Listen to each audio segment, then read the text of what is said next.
I want to just give you a taste of what we've dealt with Sandy, and general questions of climate and climate change, and as we think about resiliency for New Jersey. The problem in terms of what happened in terms of the storm is that we're very flat. It's not Maine, it's not the West Coast. This is Ocean City. It's high population, low elevation.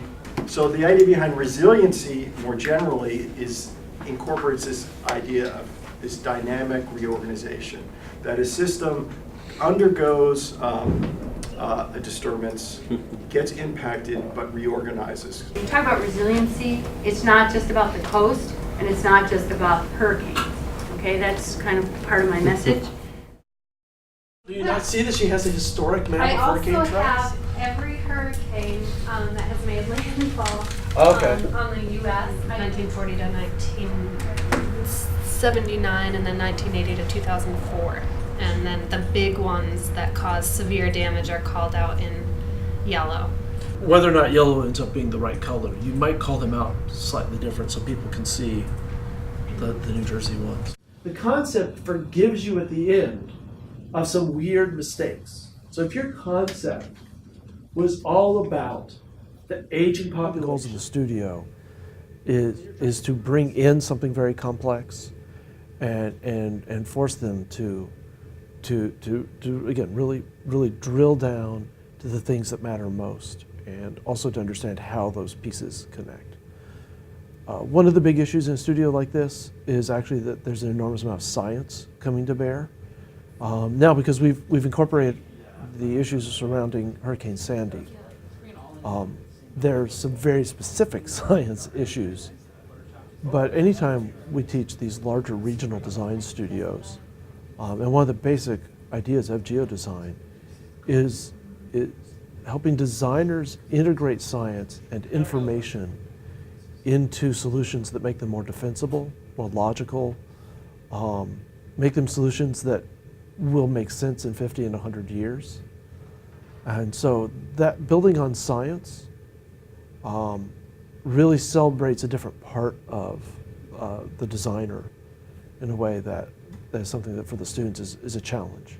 The diagram shows more or less the existing conditions of the site. There's 8 of us in this studio, and so in teams of 2 we've looked at the history and culture of the site. We've looked at some of the ecology. I mentioned the site being unique because we have the pinelands, we have the coastal marshes, and then this sort of swath of land in between that is that's been more urbanized. We're looking at policy and how those overlap and intertwine and sometimes butt heads. And then we've also been looking at the built environment, everything from road infrastructure to urban development, and so looking at those things as our inventory to get a better understanding of the site as it functions, but also kind of the story that it tells, and then moving that inventory into a more analytical phase that can then influence or inspire the design approach that we take.